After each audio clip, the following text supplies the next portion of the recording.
Data released this week shows some improvement on the local economic front, but also looming cost increases for consumers. The Consumer Price Index shows moderating inflation in March, while fewer civil cases for debt were recorded.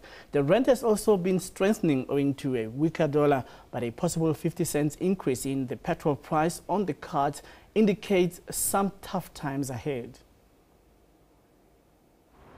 More than 18,000 judgments for debt amounting to a total of 283 million rands were recorded in February this year.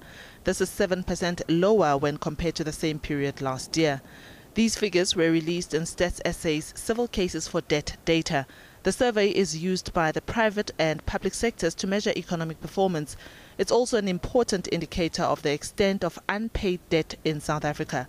CPI figures, also released by Stats SA this week, showed that inflation slowed more than expected and is now at its lowest level in 8 months. But it remains outside the Reserve Bank's target band of 3 to 6%. The Consumer Price Index measures the rate at which prices of goods increases. It slowed more than 6.1% in March from 6.3% in February. On a monthly basis, it fell to 0.6% from 1.1% previously. Economists say this increases the likelihood that the Reserve Bank will keep interest rates on hold.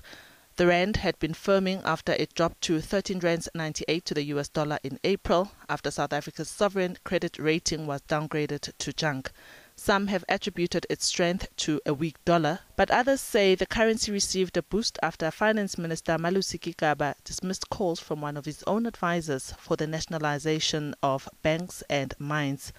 Meanwhile, the Automobile Association's mid-month data is forecasting that petrol will increase by up to 55 cents a litre in May, diesel by around 39 cents a litre, and illuminating paraffin by an estimated 41 cents a litre. Diabo Seto, SABC News.